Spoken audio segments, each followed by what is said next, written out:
Ladies and gentlemen, teachers and elders, welcome back to my channel. You are now watching Scientific Learner. So, for the half, for the whole month, we have been learning about asexual reproduction in plants. Now, I'm happy to tell you that we have been through with the chapter. Now we are going to enter another phase, another important processes through which the plant produces more of its own kind, that is through the sexual reproduction. So let us continue about the sexual reproduction in flowering plants. But before that, let us recap what we learned, as we can forget whatever we have learned because we are going to learn something very new and we may forget whatever we have learned in our previous video. So the process by which plant produces more of its own kind to the vegetative parts of the plant is called vegetative propagation. Vegetative parts, I hope you remember, is the parts of the plant which contain the stem, leaves and roots. And the vegetative propagation is an asexual process in which plants are produced and they can be regarded as the clones or the exact copy of the parent plant.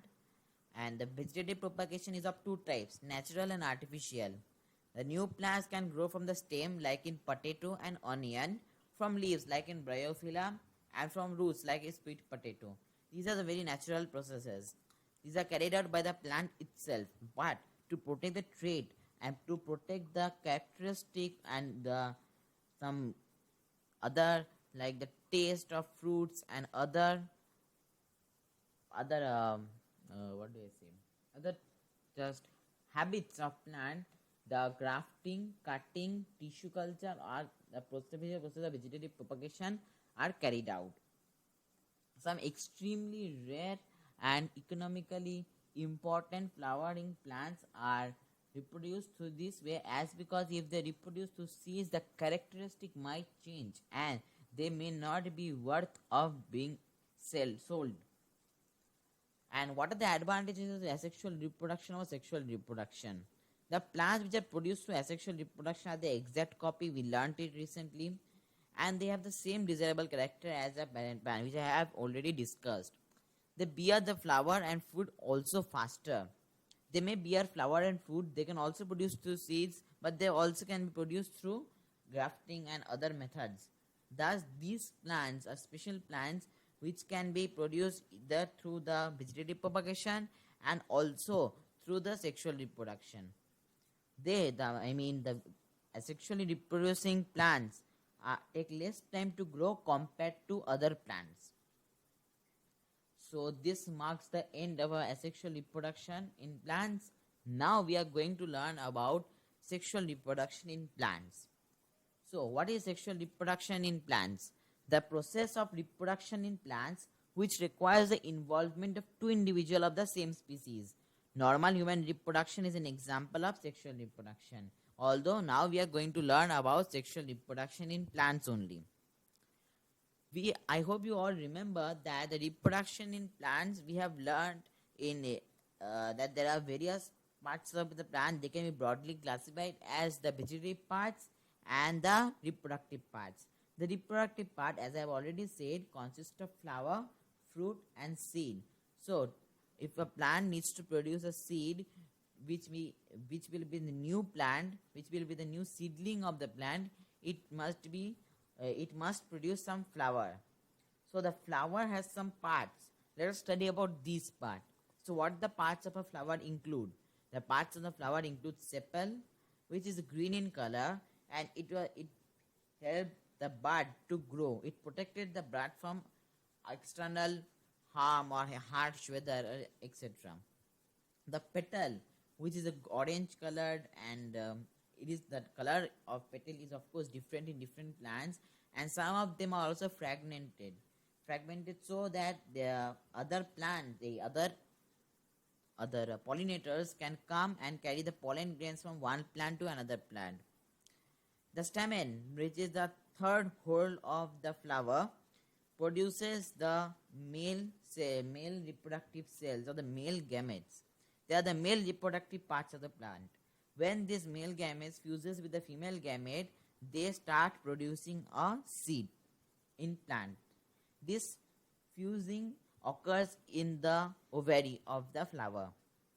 And comes the carpel and pistil, which is the female reproductive part of a plant. And of course, there is the most important, that is the receptacle of the flower, where the flower, with the help of the receptacle, the flower is attached to the stem. I must make it clear that each and every flower do not necessarily contain all the given part. I repeat, each and every flower doesn't necessarily contain all the given parts. Means there may be flowers with no stamen, or there may be flowers with no pistil. There may be flowers with no sepal, and such incomplete flowers can be further bifurcated into two groups: a complete flower, incomplete flower. Let us learn these parts. What are the types of flower? They are termed as unisexual flower and the bisexual flower. Unisexual flower can be defined as a flower which does not contain all the 5 parts of the plant. Either they lack a stamen or the pistil or carpel. Sorry, I'm just joking. It's carpel. So the absence of any one of them produces a male flower or a female flower. The unisexual flowers either lack a reproductive part of the flower. For example, papaya flower, a male and female flower. In the case of male flower, there is no female reproductive part, and in the case of female flower, there is no male reproductive part. For the carrying out of reproduction in such flowers, we need a help of pollinators. We depend on them because they are the only way which flowers can produce seeds, and therefore only they have the fragmented flowering petals to attract them. Some of the flowers also contain the nectar glands. These nectar glands produces a sweet liquid called nectar.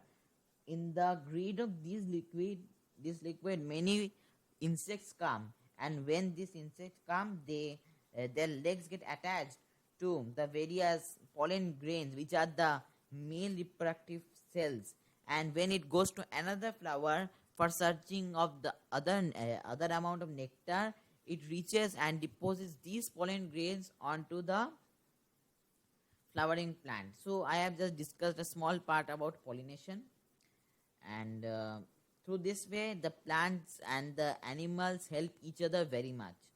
So let us learn about bisexual flower. The bisexual or the perfect flower have both male and female reproductive structure, including stamen and ovary. They have all the 5 parts of the flower. For example, marigold is a complete flower which has male and female plants both. They do not require any pollinator.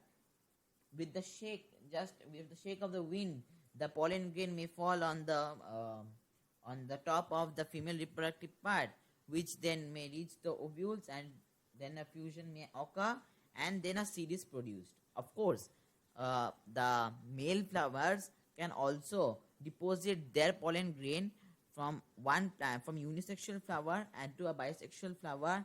This type of reproduction is also available. We will learn about this in our next video. So in unisexual flowers, we can see they lack a stamen in both the flower, but in the bisexual flower we can see they have both the stamen and the pistil. They both have it. Both the flowers have it. They all have the sepal, petal, stamen, pistil. Of course they have the receptacle, or else they won't be attached to the flower, they won't be attached to the stem and won't be such fresh as daisy. So with this we end our today's video, and I would like to thank you all because you have taken my YouTube channel to such great height. I never expected that my videos would reach 100 views. Thank you very much. And as always, keep calm and study hard. And if you have not yet subscribed my channel, if you are a newcomer to my channel, watch all my videos related to the reproduction in plants, and don't forget to subscribe me.